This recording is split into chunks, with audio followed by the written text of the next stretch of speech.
전미예수님, 네, 오늘도 창세기 3장 함께 하도록 하겠습니다. 성부와 성자와 성령의 이름으로 아멘. 네, 오늘은 정말 20-30분 내에 끝내기 위해서 복습은 안 하려고 했지만 그래도 간단히 보면 하느님이 인간을 왜 창조하신 거예요? 당신의 자녀로 삼으시기 위해서. 근데 하느님의 자녀는 어떠한 일을 하고 있어야 돼요? 동물에게 이름을 지어주는 일, 하느님의 창조의 그 본성에 이제 참여하는 거죠. 그게 이제 자녀를 낳는 거죠. 근데 그래서 부부가 혼인을 할 때 자녀를 낳으려고 하는 의도가 없이 혼인을 하면 그 혼인은 무효예요. 하느님 창조의 원리에 위배되는 모습으로 살려고 하기 때문에 하느님께서 그런 혼인에는 축복을 해주실 수가 없는 거죠. 자녀를 낳는 게 고통스러운 일인 거긴 하지만 하느님 창조 사업에 이제 동참을 하게 되는 거죠. 그러나 그렇게 자녀를 낳지 못하게 만드는 그 원인이 뭐예요?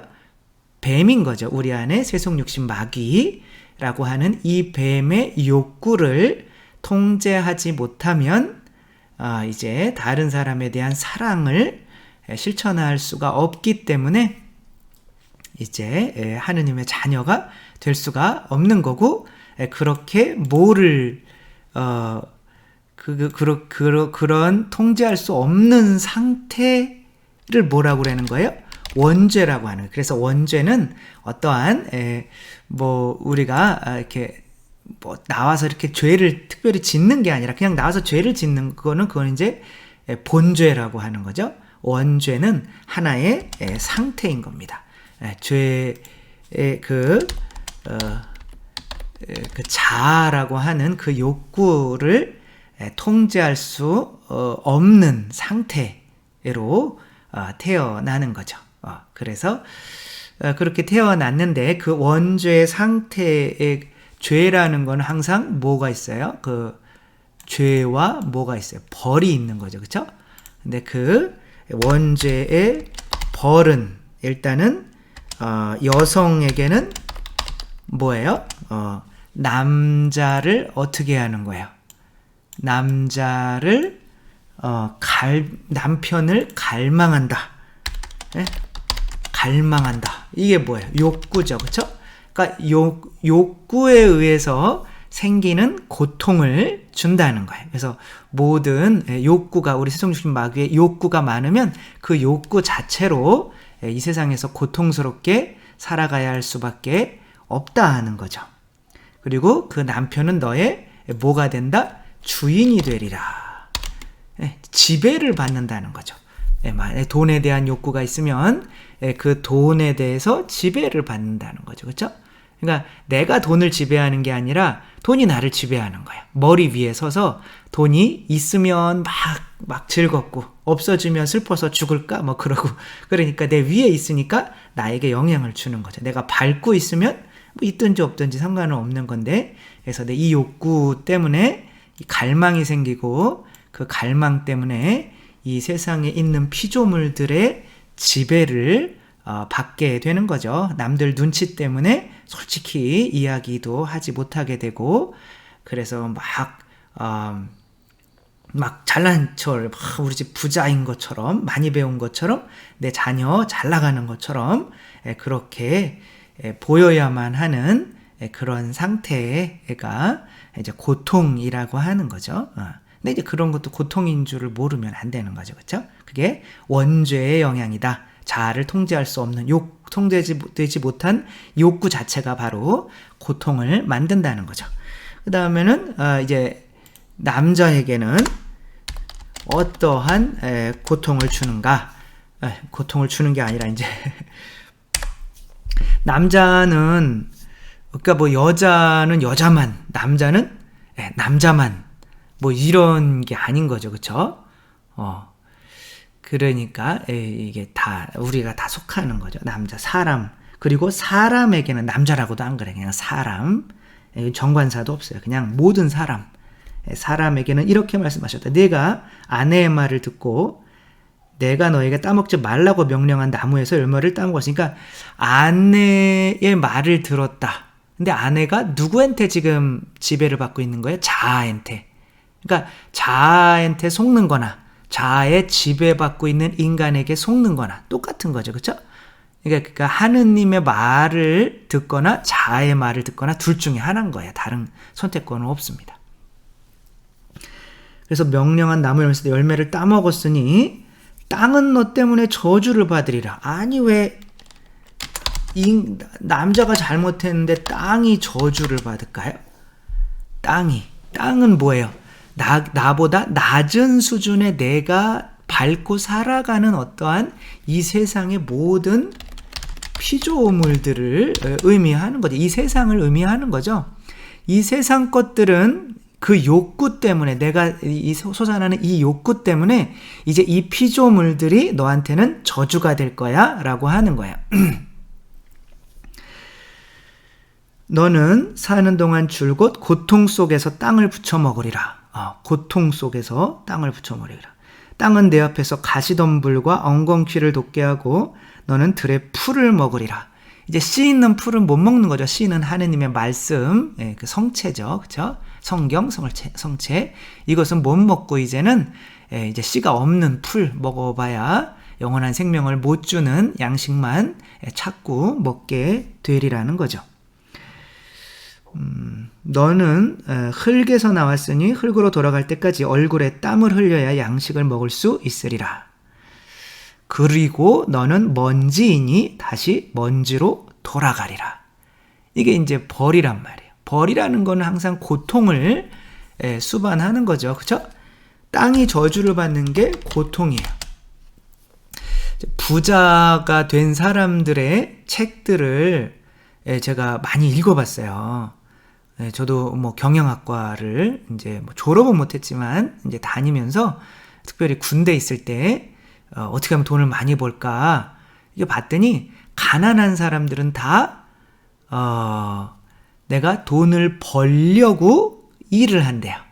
근데 부자들은 어떻게 하면 다른 사람들을 행복하게 해줄 수 있을까를 찾다가 보니까 뭐 빌 게이츠 같은 경우는 컴퓨터에 이런 것을 깔으면 세상 사람들이 편하게 지낼 수 있지 않을까라고 하는데 그게 돈이 된다는 거예요. 손정희 씨도 일본 손정희 씨도 막 자기 혼자 돈 벌려고 할 때는 중병에 걸렸다가 저 가장 먼 나라 지금 내가 태어난 내 딸과 같은 이 여자 아이들한테 사과 하나라도 쥐어줘서 그 아이 얼굴을 좀 웃게 해주고 싶다. 그런 마음이 들었을 때 병이 싹 나았다는 거 아니에요? 뭐 록펠러 제일 부자였었던 사람이죠. 마찬가지로 수술 못하고 있는 여자아이한테 수술비를 한번 그 꼼생 구두쇠가 그렇게 내주고 나서 병이 치유돼서 그 산만큼 더 살아난 거죠. 아무튼 그런 것들을 볼 때 정말 세상에 뭐 가난하다고 죄가 있는 게 아니고 부자라고 또 뭐 죄가 없는 거는 아니지만 꼭 세상에서 가난하게만 살아라는 거 아닌 것 같아요. 예수님에게도 자기들이 가신 재산으로 예수님을 많이 도왔던 여인들도 많고 예수님도 라자로와 같은 부자 자기 위해서 200데나리온 되는 향수를 깰 수 있는 그런 여자들도 많이 알았어요. 2000데나리온이면은 200데나리온은 지금 우리나라 돈으로 한 2천만 원 하는 향수 하나에 그런 거 그냥 한 번에 깨버려. 얼마나 부자예요. 근데 그런 돈을 많이 갖고 적게 갖고 그게 중요한 게 아니라 예수님은 내일 걱정은 내일 해라. 그런데 왜 네가 주인이 돼서 살려고 하니? 네가 다른 사람을 사랑만 하면 내가 알아서 다 잘 살게 해줄 건데 뭐 잘 산다는 얘기가 그냥 큰 걱정 없이 그냥 굶어 죽지 않을 정도로 열심히 일해서 사는 그거면 되는 거죠. 그쵸? 또 돈이 많이 주셔서 부자가 되면 또 가난한 사람 많이 도와주면 되는 거고 그 돈 많고 적은 얘기가 하는 게 아니라 이 세상에서 그것 때문에 이제 고통을, 세상 것 때문에 이 세상이 내가 원하는 만큼 소출을 안 내주기 때문에 고통을 받게 된다는 거. 돈이 많은 사람도 왜 더 많으면 돈을 못 벌까 막 그거 때문에, 그리고 내가 하는 그런 거에 비해서 너무 나에게 오는 게 너무 작은 거죠. 그런데 이제 보통 이게 그런 책들을 다 읽어보니까 별거 없어요. 그냥 이웃을 사랑해라. 그러면 재물은 저절로 들어올 거다. 그런 거예요. 그러니까 이웃에게 내어주어라. 혹은 하느님께 감사해서 11조를 내라. 그러면 돈은 저절로 들어올 거다. 라는 거란 말이에요. 근데 원죄를 지으면 어떻게 해요? 내가 노력해서 내가 아끼고 막 그렇게, 물론 아끼지 말라는 얘기는 아니지만 그렇게 해서 이렇게 해봐야 이제 고통만 당한다는 거죠. 그만큼 소출을 못 내준다는 거죠. 그리고 그래서 이제 지금까지는 어떠한 일을 시켰어요?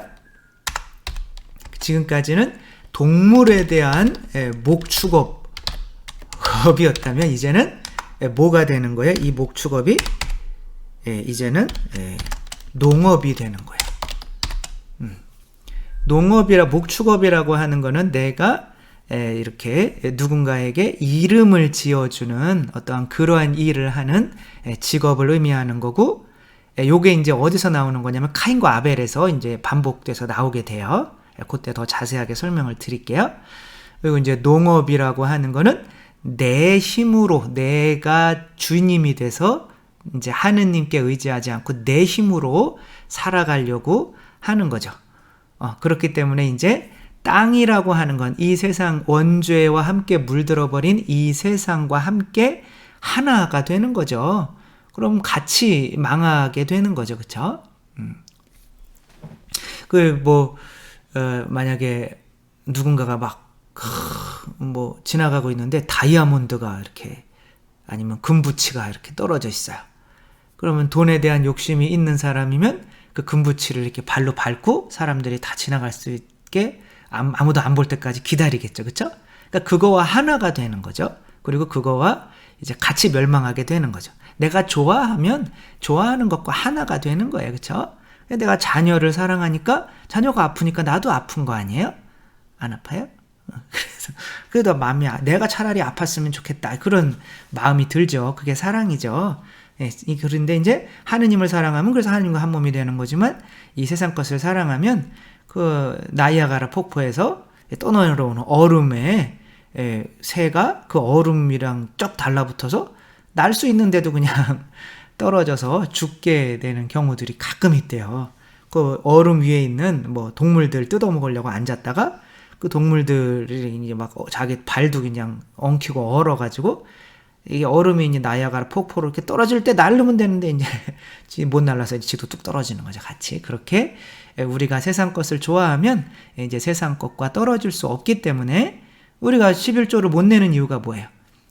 이게 원숭이 잡는 이야기 있잖아요. 그쵸? 아프리카에서 거기에다가 그냥 굴 파놓고 거기에다가 곡식 넣어놓으면 그걸 딱 잡으면 구멍이, 주먹을 쥐면 안 빠지게 이제 그만큼 그렇게 만들어 놓은 거죠. 그럼 얘는 이거 움켜쥐고 근데 이제 나중에 어떻게 되는 거예요? 원숭이 골 요리로 이제 가게 되는 거죠. 그만 잔인했으면 좋겠어요. 그쵸? 그렇지만 실제로 먹어요. 원숭이 골. 근데 이제 그런 식으로 실제 잡는 유튜브에 그게 있어요. 실제로. 그래서 이걸 놓고 가면 되는데 이제 그런 거죠. 그쵸? 그래서 그렇게 이제 집착에 대한 거고, 이 세상은 그렇게 이제 멸망하게 되어 있고, 그래서 이제 하늘과 땅에 계신 하느님 아버지 이렇게 하지 않고 하늘에 계신 우리 아버지라고 하게 되는 거죠. 그래서 땅이 저주를 일단은 받은 거예요. 근데 그 땅의 것에 집착하게 되는 거예요. 그러니까 그 땅과 함께 썩어버리게 되는 거, 지옥에 가게 되는 거죠. 그래서 인간은 태어날 때 다 이 세상 것을 잘 통제할 수가 없기 때문에 이 세상 것과 한 몸이 돼서 지옥에 갈 운명으로 태어나는 거예요. 모든 인간 지옥행, 무섭네요. 지옥행 운명. 요것만 보면 조금 이단스러운데, 아무튼 태어날 땐 다 그런 거예요. 그래서 예수님이 구원자로 오시는 거죠. 그래서 여기서 이게 이제 당신의 뜻을 따라서 우리 자아의 욕구를 이길 수 있는 사람들만 이제 구원이 되는 거죠. 사람은 자기 아내의 이름을 20절, 사람은 자기 아내의 이름을 하와라고 하였다. 그가 살아있는 모든 것의 어머니가 되었기 때문이다. 뭐 하야 동사가 있는데 뭐 비동사 있다, 뭐 생명, 뭐 그런 뜻이에요. 그러니까 하와라는 거는 어떤 생명의 원천, 어머니, 이제 그런 뜻인 거죠. 이제 사람은 자기 아내의 이름을 하와라 했다. 그가 살아있는 모든 것의 어머니가 되었기 때문이다. 20절은 이제 완전히 다른 거예요. 여기서는 이제 어떻게 하느님께서 인간을 구원하실지가 나오는 거예요. 이제 그러니까 아담과 하와, 첫 아담과 하와는 어떻게 뭐의 원천이 됐어요? 죽음의 원천이 된 거죠. 그리고 이제는 두 번째 아담과 두 번째 하와, 이 성모님과 예수님 이야기를 하는 거예요. 그래서 이거는 또 당신 얘기가 아닙니까? 또 이렇게 할 것 같아서 제가 교부들의 문헌을 찾아야 되는데 오늘 안 가져왔네요. 아무튼 교부들은 여기서 이제 뱀을 이제 밟을 거잖아요. 그쵸? 그 뱀을 밟게 되는 그 여인은 성모님이고 그 여인의 후손은 예수님이다 라고 교부들이 이제 그렇게 얘기를 해요. 그래서 이제 요거 3장에서는 잘 보셔야 돼요. 첫 번째 아담, 첫 번째 하와. 우리가 2장 4절부터는 뭐예요? 그렇게 또 새로운 창조 이야기지만 그게 성모님에게서 예수님이 태어나는 이야기라고 그랬잖아요. 그쵸? 섞여 있는 거예요. 교부들은 이걸 볼 수 있었단 말이에요. 그래서 사람은 자기 아내의 이름을 하와라 하였다. 그가 살아있는 모든 것의 어머니가 되겠기 때문이다. 이게 어머니, 성모님에 대한 이야기인 거죠. 그 다음에 주 하느님께서는 사람과 그의 아내에게 가죽옷을 입혀주셨다.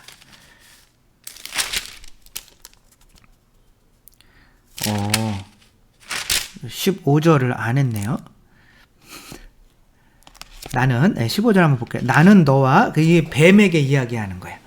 나는 너와 그 여자 사이에, 내 후손과 그 여자의 후손 사이에 적개심을 일으키리니, 여자의 후손은 너의 머리에 상처를 입히고, 너는 그 발꿈치에 상처를 입히리라. 여기까지 했었군요, 전에. 그쵸? 왜? 발꿈치에 상처를 입히는 게 아니라, 상처를 입히려고 하겠지만, 그 여인과 그 여인의 후손에게 그 머리를 밟히게 된다는 거예요. 그게 성모님 상에 있는 뱀을 밟고 있는 성모님의 모습에 이렇게 보시면 되는 거죠. 성모님과 예수님께서 어떻게 우리 자아를 이길 수 있는지를 이렇게 보여주신 거죠. 그리고 여자에게는 이렇게 말씀하셨다. 그래서 이제 임신하여 커다란 고통을 겪으리라. 아무튼 그렇게 여인이 이제 하와가 되는 거고, 그래서 이제 성모님 아담과 하와로부터 원죄가 있는 사람들이 탄생했다면 두 번째 아담과 두 번째 하와로부터 예수님과 성모님으로부터 교회라는 이제 자아를 이기는 새로운 이제 하느님의 백성이 탄생하게 되는 거죠. 근데 그 사람들은 어떤 사람들이냐면 주 하느님께서는 사람과 그의 아내에게 가죽옷을 만들어 입혀 주셨다는 거죠. 그렇죠? 얘네들이 이렇게 얘네들이 아니라 그래도 우리 첫 조상인데 그렇게 부르면 안 되죠. 조상님들인데. 우리 조상님들이 이제 자기 스스로의 행위로 내 죄를 한번 덮어보려고 바리사 율법 학자들처럼 행위로 이렇게 살았지만 그건 안 돼. 그 정도 가지고는 안 돼. 결국 너 왜 저 죄 지었어? 그러니까 서로 그 옷을 입고도 핑계를 대잖아. 이웃을 판단을 하잖아. 이웃을 판단하는 그런 행위 가지고는 구원을 못 받아 라고 하는 거고, 나중에 이제 이렇게 가죽옷을 지어서 입혀 주신 거죠. 이거 지금 쫓겨나는 장면인데, 가죽옷을 이라는 것은 이때는 다 채식주의였어요. 동물은 먹을 수가 없게 돼 있었어요. 하느님께서 씨 있는 풀과 나무는 먹게 허락을 하셨지만 동물을 잡아먹어라. 이것은 이제 노아 때부터 시작되는 거거든요. 그러니까 그 이전에는 동물이 죽은 적이 없어요. 그러니까 지금 동물이 최초로 죽은 거예요, 여기서. 왜? 이들에게 부끄러움을 가려주기 위해서. 뭐 누구겠어요? 그렇죠? 예수 그리스도인 거죠. 미래에 내가 이걸 의로움이라고 하는 거죠. 의로움은 뭐라고 그랬어요? 부끄러움이 없는 거죠. 그렇죠? 그래야 안식에 든다고 그러는 거잖아요. 하느님이랑 같이 사는데 부끄러워. 그러면 거기는 안식처가 아니라 막 어디에 숨어야 되지? 지옥이죠. 그렇죠? 그래서 내가 의로워야 하느님과 같이 살 때 부끄러움 없이 살 수가 있는 건데, 인간의 행위로는 안 된단 말이에요. 그 의로움은 누구냐면 예수 그리스도라는 거죠. 그러니까 내가 볼 때 의로운 거는 내 아들밖에 없는데 너희들도 내 아들인 것처럼 인정해 줄게. 그러며 당신 아드님의 껍데기를 벗기신 거죠. 그리고 이렇게 그 껍질을 우리에게 씌워주시며, 그래요. 내 아들이 이들 위해서 죽었지. 그러니까 그래요. 내 아들의 그 희생을 보고 이들의 죄를 보지 말자. 그러면 우리가 의로워지는 거야. 그러니까 우리의 의로움은 우리의 행위로 이루어지는 것이 아니라 예수 그리스도의 희생 덕분으로 이루어지는 거죠. 그래서 이걸 원복음이라고 하는 거예요. 그래서 예수 그리스도께서 내 살과 피를 먹고 마시지 않으면 너희는 영원한 생명을 얻을 수 없다라고 하셨지. 십계명 잘 지켜. 그러면 구원받아. 이미 십계명 구약에 다 있잖아요. 그렇죠? 그래서 예수 그리스도를 입어야만 우리가 의로워질 수 있다는 거, 언젠가는 이야기를 하는 거죠. 주 하느님께서 말씀하셨다. 자, 사람이 선과 악을 알아 우리 가운데 하나처럼 되었으니 이제 그가 손을 내밀어 생명나무 열매까지 따먹고 영원히 살게 되어서는 안 되지. 이 22절이 바로 아담과 하와가 에덴 동산에서 쫓겨나는 이유인 거죠. 선과 악을 알아. 우리 가운데 하나처럼 되었으니까, 선악과를 따먹기 전에 선과 악을 구별할 수 있었어요? 없었어요? 있었죠. 이걸 따먹으면 안 된다는 걸 알았죠. 그러니까 선악을 아는 것은 죄예요? 아니에요? 아니죠. 근데 선과 악을 알아 우리 가운데 하나처럼 되었으니, 이게 문제인 거예요. 그러니까 우리 가운데 우리가 뭐야? 하느님이죠. 그렇죠? 하느님 우리 가운데 하나처럼 되었으니까 하느님처럼 선악을 알면 어떻게 되는 거예요? 자, 하느님이 우리가 선악을, 너는 선이고 너는 악이야, 그런 거 아무 소용없어요. 그죠? 우리가 심판하는 게 아니니까. 근데 하느님께서 자, 너는 선이고 너는 악이야, 이렇게 했다고 해봐요. 그럼 그것은 끝이에요. 영원히. 너는 악이야. 그럼 넌 사탄이야. 넌 지옥 가. 하느님이 선악을 구분하시는 거랑 인간이 선악을 구분하는 거랑 달라요. 그러니까 선악을 구분하는 건 죄가 아니었는데 선악과를 따먹으니까 내 죄를 덮기 위해서 다른 사람을 하느님의 선악 기준으로 심판을 하게 되니까 모기가 되는 거죠. 그렇죠? 그러니까 이들이 이런 상태로는 생명나무가 곧 뭐예요? 지금 위에서 나왔죠. 그렇죠? 생명나무가 지금 비유로 하자면 지금 21절에서 주 하느님께서는 사람과 그의 아내에게 가죽옷을 만들어 입혀주셨다. 가죽옷은 누군가의 죽음이에요. 그렇죠? 생명나무도 먹으면 죽는 거예요. 그러니까 생명나무 열매까지 따먹고, 열매라는 말은 없어요. 제가 생명나무는 예수님이어야 되는데, 예수님 그 성탄 틀이잖아요. 그렇죠? 근데 예수님의 무슨 또 열매가 있어? 라고 해서 찾아봤더니 이건 번역을 그냥 나무를 먹는 게 말이 되나? 그래서 생명나무 열매라고 이렇게 또 없는 말을 이제 번역하시면서 이렇게 첨가를 해 놓으신 건데, 나무를 먹어야 돼. 그쵸? 내 살과 피를 먹고 마시지 않으면 너희는 영원한 생명을 얻을 수 없다. 그 의로움이 지금 뭔 거예요? 위에 나타나 있는 가죽옷인 거죠. 그쵸? 그러니까 우리가 성체를 영할 때마다 내가 이 가죽옷으로 내가 의로워지는구나. 이게 살과 피로 의로워지는 것이지 내 행위로 되는 게 아니구나 라는 거를 아셔야 되는 거죠. 그쵸? 그래서 뭐 그런 것도 있잖아요. 만약에 여기 이제 종이에 예수님의 성체가 피로 변해서 스며들었다. 그러면 이거는 종이에요, 성체예요? 예, 성체라고 해도 틀린 건 아니죠. 그쵸? 예수님이라고 해도 틀린 건 아니죠. 그쵸? 하느님이라고 해도 틀린 건 아니죠. 그 안에 하느님 들어가 계시니까. 근데 종이란 말이에요. 근데 종이랑 하느님이랑 한 몸이 된 거예요. 그러면은 이것을 버리면 돼요, 안 돼요? 안 되겠죠. 그쵸? 이거 성체 기적이 있었잖아요. 가시아에서. 그래서 이게 지금 어디 있어요? 감실이라고 하는 곳에 있는 거죠. 그러니까 종이는 뭘 잘했어요? 아무것도 잘한 게 없죠. 그 종이가 감실에 들어가기 위해서 종이가 한 건 뭐예요? 다만 그냥 예수님을 자기 안에 받아들여서 하나가 된 것밖에 없죠. 그렇죠? 그러니까 이게 예수 그리스도의 의로움으로 우리가 구원받는다는 거지, 우리가 무슨 행위를 잘해가지고 구원받는 게 아닌 거죠. 그러니까 절대로 내 행위를 크게 행위에 의지하지 마세요. 바오로 사도는 행위에 자기의 구원을 의존하는 사람은 저주받은 사람이다, 이렇게 얘기해요. 행위는 내가 예수 그리스도와 한 몸이라고 이렇게 여기면 저절로 나오는 거니까 크게 신경 쓸 거 없어요. 물론 뭐 그렇게 예수님처럼 살려고 노력은 해야 되지만, 일단은 내가 구원받는 거는 예수 그리스도 없이 내가 행위에서 구원받을 수는 없는 거예요.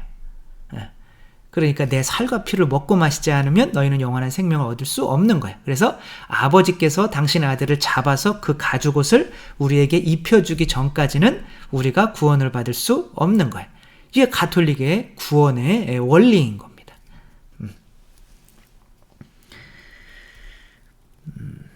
그래서 이제 그 생명나무까지, 이제 죄 있는 상태에서는 생명나무를 먹어봐야 소용이 없어요. 그러니까 이제 내가 그 원죄가 있어 사람을 막 심판해요. 그리고 이것이 죄인지도 모르고 뭐 돌아올 생각도 없어요. 그래서 미운 마음으로 성체 영해봐야 소용이 없는 거예요. 그래서 거룩한 것을 개에게 주지 말고 진주를 돼지들에게 던지지 말라고 하는 거예요. 그 위에 뭐예요? 심판하지 마라. 그러니까 심판하는 사람은 이미 원죄에 있는 사람이기 때문에 사람을 심판하지 않게 만들기 위해서 그럴 필요가 없어 라고 하기 위해서 이제 가죽옷을 입혀준 거잖아. 이제 너 죄 없어, 괜찮아, 다른 사람 안 심판해도 돼, 심판하면서 네 죄 안 가려도 돼, 그거 알려주시기 위해서 그렇게 해준 거잖아요. 그런데도 그 이유도 모르고 그냥 다른 사람 심판하면서 그렇게 성체를 영하면 이제 소용이 없는 거죠. 그걸 모령성체라고 하는 거죠. 그래서 성체 영하는 의미가 왜 그런 거예요? 다른 사람을 심판하지, 목적은 뭐예요? 이제 다른 사람을 이제 다른 사람 심판 못하게 만들기 위해서. 그 바리사이들은, 가늠한 여자들은 돌 들고 있었잖아요. 그거 자체가, 자기들은 그런 행위를 안 했어요. 간음을 안 했어요. 그러니까 난 저 사람 판단해도 돼 라고 생각하는 것 자체가 죄라는 거예요. 왜? 우리 구원은 우리 행위로 이루어지는 게 아니라 예수 그리스도의 순환의 공로에 대한 믿음. 그게 뭐예요? 하느님은 자비롭다. 하느님 자비에 대한 믿음이 우리를 구원하는 거지, 우리의 행위로 구원받는 게 아니라는 거죠. 그래서 주 하느님께서는 그를 에덴 동산에서 내치시어 그가 생겨나온 흙을 일구게 하셨다. 여기서 볼 수 있는 거는 아담이 에덴 동산에 있는 흙으로 만들어진 게 아니라는 거예요. 우리는 그러니까 아까 이제 2장 4절에는 에덴 동산에 있는 흙으로 만들어진 분은 예수 그리스도밖에 없어요. 그러니까 원죄가 없죠. 근데 우리는 이미 쫓겨난 상태에 있는 사람들에게서 우리의 몸을 받는 거야. 그러니까 원죄가 있는 사람들에게서 몸을 받기 때문에 이미 원죄의 상태에서 태어나는 거야. 근데 처음에 이제 그런 상태에서 데려다가 에덴 동산에서 키워놨는데 다시 에덴 동산에서 쫓겨나게 되는 거죠. 에덴 동산에 있는 흙은 깨끗한 흙인 거죠. 영원한 흙인데 이제 우리 이 세상 지상에 있는 이 흙은 이제 우리가 받은 육체를 상징할 수도 있고 이 세상을 상징할 수도 있고 아무튼 그렇게 에덴 동산에서 쫓겨난 상태로 죽게 되면 영원히 에덴 동산으로 돌아올 수 없는 상태가 되는 거죠. 그러니까 우리는 예수 그리스도의 순환 공로로 내 살과 피 먹고 마시면 돼. 그럼 너희 죄 없어져. 그러면 내가 예수 그리스도의 살과 피를 먹고 마셨으니까 죄가 없구나. 이걸 믿어버리면 어떻게 돼요? 굳이 다른 사람들 죄 짓는 거 내가 죄를 안 지으니까 굳이 심판하며 내 자신을 합리화할 필요가 없잖아요. 그렇죠? 그러니까 누구도 심판할 수 없는 상태가 되는 거예요. 그래서 누구도 심판할 수 없는 상태가 되도록 이렇게 되기 위해서 내가 내 아들 죽일 거야 라고 하는 게 이게 3장 이게 그래서 예언인 거예요. 하나의 이미 복음인 거예요. 이게 쫓겨났지만 예수 그리스도 당신 아드님의 죽음으로 우리가 의롭게 되리라는 거. 그래서 누구도 심판할 수 없는 사람이 다시 되어서 에덴 동산에서 쫓겨날 때는 남을 심판하는 하느님과 같은 심판자가 되었기 때문에 쫓겨난 거기 때문에 다시 에덴 동산에 들어올 수 있는 누구도 심판할 수 없는 내가 뭐 공로가 있어서 구원받는 게 아니잖아요. 예수 그리스도의 순한 공로로 구원받는 거잖아요. 그렇죠? 그러니까 누구도 내가 잘해서 심판할 수가 없는 거죠. 이렇게 사람을 내쫓으신 다음 에덴 동산 동쪽에 커룹들과 번쩍이는 불칼을 세워 커룹의 복수가 케루빔이에요. 이제 그 번쩍이는 불칼을 세워 이제 불은 뭘 의미하냐면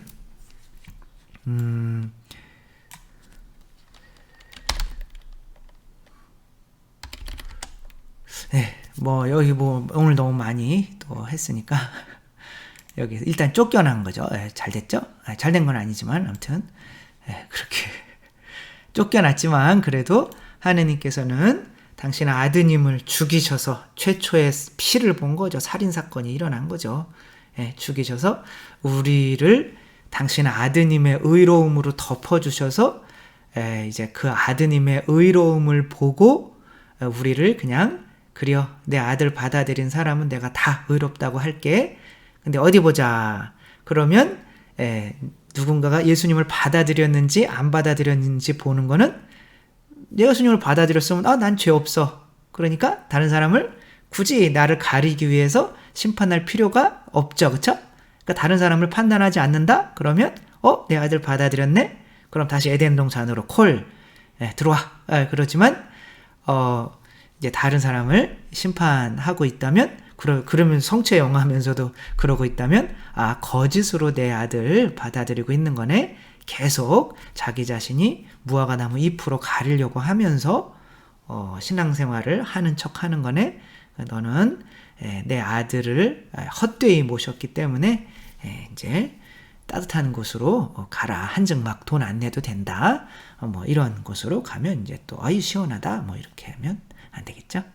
그래서 우리들은 남을 심판하지 않으면 구원 받아요. 그래서 딱 2개밖에 없어. 제가 주장하는 거는 11조 내자. 그 다음에 남 심판하지 말자. 이거면 끝이에요. 더 이상 뭐 구원의 확신을 그거면 그것 때문에 쫓겨난 거니까. 근데 그게 11조는 내가 내 힘으로 낼 수 있는 거. 그게 구약이고 남을 심판하지 않는 거는 내 힘으로 안 되기 때문에 예수 그리스도의 살과 피를 먹고 마셔야 되는 거고 이게 신약이고 이렇게 되는 거죠. 그렇게 구원받는 우리 모두가 되었으면 좋겠습니다. 주님께서 여러분과 함께 전능하신 천주 성부와 성자와 성령께서는 여기 모인 모든 이에게 축복을 내리시어 길이 머물게 하소서. 주님을 찬미합시다. 하느님 감사합니다.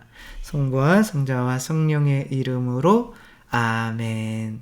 네, 감사합니다. 사랑합니다.